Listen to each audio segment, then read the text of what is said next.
we interrupt your regularly scheduled top 5 for this View Review special report on Jurassic World.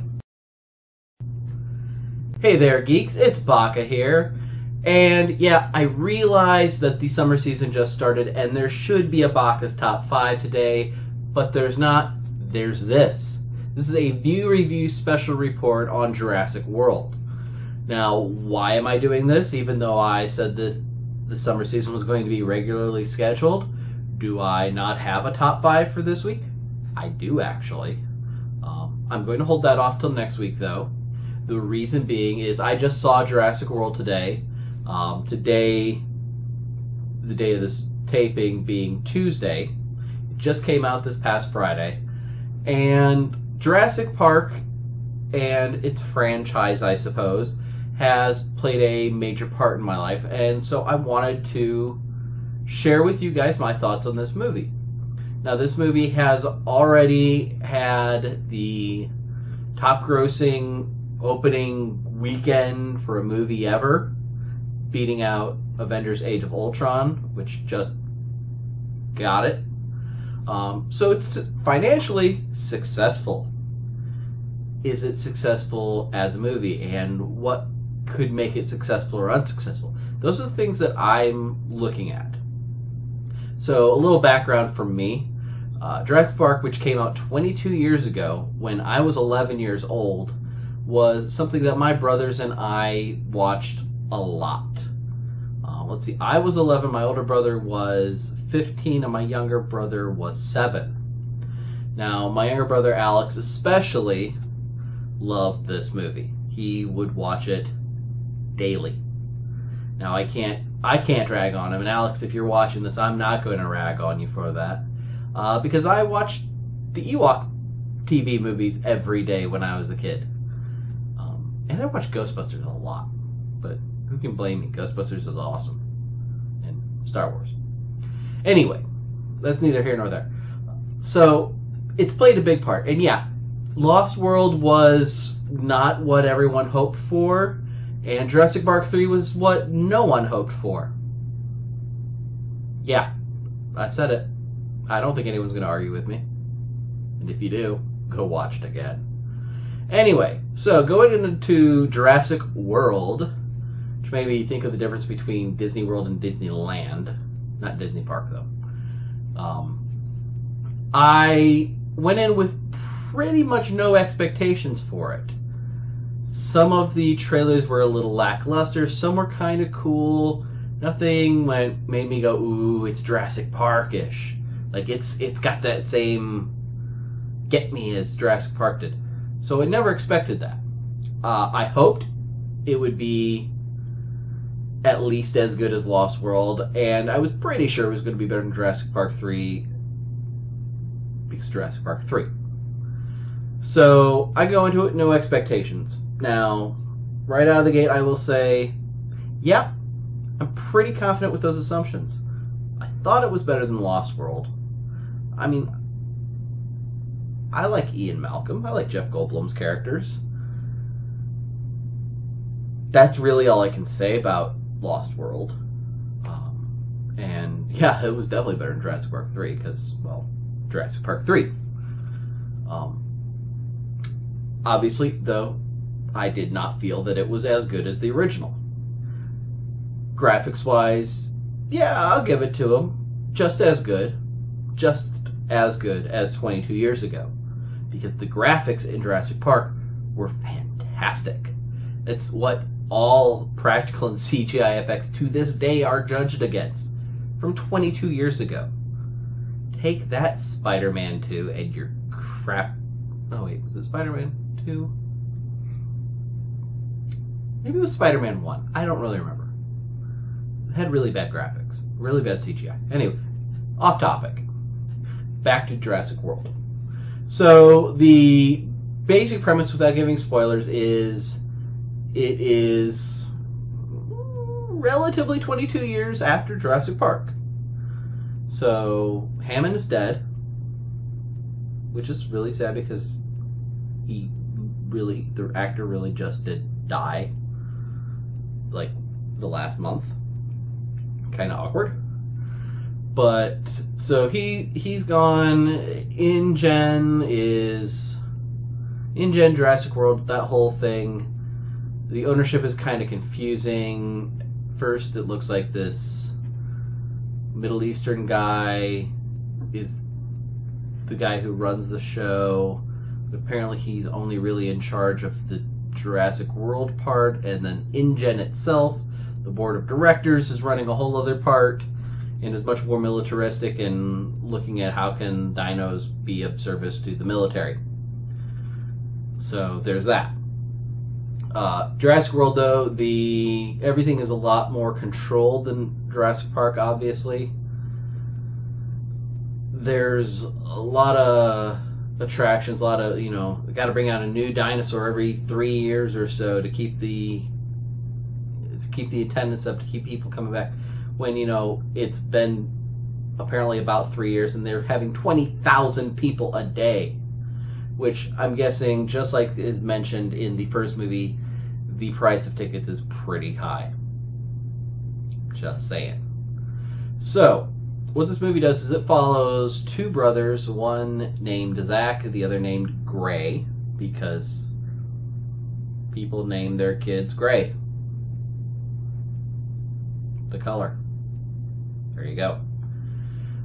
They are taking a vacation, just the two of them, no parents, because you're sending your kids to a park with dinosaurs, and they're completely out of touch. Aunt, who kind of runs the place, but has no clue what anything is. Yeah, not every part of this movie was solid gold. So they go, and it's really just a ploy by their parents to get them out of the way so they can get a divorce. Because, keep things like that a secret from your kids. Especially when one is supposedly a genius?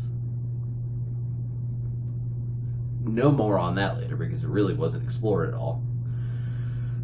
So those kids go, kid hijinks that you would expect in a Jurassic Park movie ensue, because it apparently has to happen.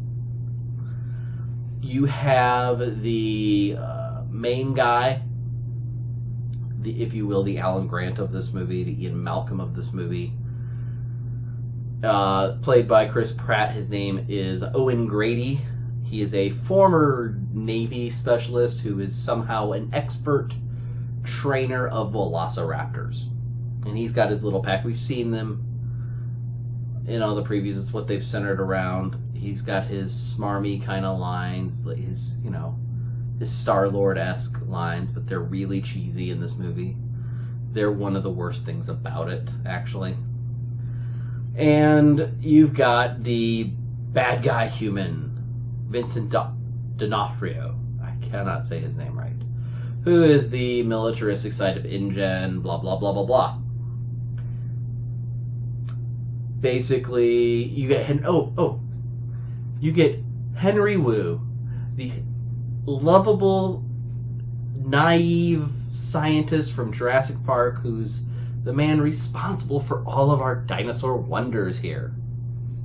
He's a huge, giant, raging douchebag in this movie. I don't know why the change. Maybe success went to his head. But, under orders, I guess, from the company, he creates this hybrid dinosaur that's super smart, can camouflage, has heat sensing vision, can sense thermals. He can mask his own thermals. He can communicate with dinosaurs. He hunts for sport. Basically, the movie's saying, guess what? He's what a human is if he were giant with big teeth. Give me a break. And, we had cool powers and stuff. So, he creates this, and unlike... This is something I remember from Jurassic Park 1. He deliberately tells everybody what different animals they had to splice DNA into to create the dinosaurs. He's like, well, we didn't have all of their DNA. He very specifically won't tell people what's in them. And they have to find out after the fact, oh, well, he did this, and then he caused this guy to die. Oh, well, that's because we used tree frog DNA. Oh, that's because we used cuttlefish DNA. Oh, that's because blah, blah, blah. Then the big one is, oh, we use velociraptor DNA. Because that's worked out so far in 3 movies. Good thinking there, Doc. He somehow lives through the movie. Actually, his living through the movie is the setup for a sequel to Jurassic World, or a part 5? I don't know. Anyway, a bunch of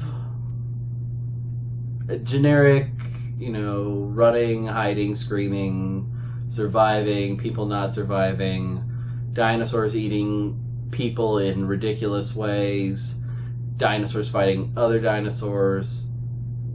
The basic stuff you would expect from a Jurassic Park movie happened. The best parts of this movie, though, I think were when they paid homage? Paid homage? I don't know how to pronounce that. Never do. When they pay homage to the original. Not to Lost World, not to Jurassic Park 3, to the original. It starts off when they scan over the island in a helicopter, and you get the Jurassic Park theme song going on. And this is not the first scene, but it's near enough. And everybody just kind of sits up a little straighter. Ooh, we're on Jurassic Park. This is the island. And then you get things like the discovery of the old park and little tidbits from the old set, like paintings of the raptors on the wall of the dining hall, the broken Tyrannosaurus skeleton from the visitor center. You get the Jeeps from the original, and they actually used the Jeeps, which was really great. But the whole thing started off with one of the techs, who instead of a Dennis Nedry jerk, was a cool dude, wearing a Jurassic Park t-shirt and getting ripped on for it because it's in bad taste because, people died. He was kind of the voice of reason throughout the whole movie, and mostly ignored because of that. You had the aunt, who was Aunt Claire, played by Bryce Dallas Howard, who did a great homage type shot of Ian Malkin holding the flare to get the T-Rex to chase him. She did that to get the T-Rex to chase her, so that it could fight, so that you could then have the homage to the end of Jurassic Park, where the velociraptors are fighting the T-Rex, but now you've got the last velociraptor and the T-Rex fighting the new dinosaur. And give me a second here, because I think I know the name of it, but it's so stupid that I have to make sure. The Indominus Rex. And I'm not the only one who thinks that's a stupid name. How do I know this? Because Chris Pratt's character remarks on how stupid of a name it is. So, there you go. So, there were the high points. There were these nice little homages to Jurassic Park. There was, some good action, really good graphics. There was not as much annoying kid stuff as there was in the first movie. There was plenty of it, but there wasn't as much. You had your down points of some really corny dialogue here and there, more so than probably in the first 2 movies, but not Jurassic Park 3. The whole pack and alpha thing with Chris Pratt and the Velociraptors was interesting. They did make it a point to remark that he would be there at their births, so they would imprint on him, and then he trained them. So while he was very clear, they're dangerous, they're not safe, they're wild animals, they could kill him at any minute. He was able to have enough of a bond with him to do what needed to be done, until they try to turn around and kill him, and then went good again. That part was a little confusing. One thing that did confuse me a bit was the names of the Velociraptors. You had Charlie, Delta, Echo, all three military letters, or the military names for letters. And then instead of Beta, you had blue, the color, because she had blue markings on her. And then he goes, "Blue's the Beta," and of course that made the kid ask, "Well, who's the Alpha?" "You're looking at him, kid." So there's that. It just was Blue the oldest, and they didn't think of naming them the military style names at that point. I don't know. Anyway, so I enjoyed it. If you want to have a fun movie experience, go see it. I probably would give this a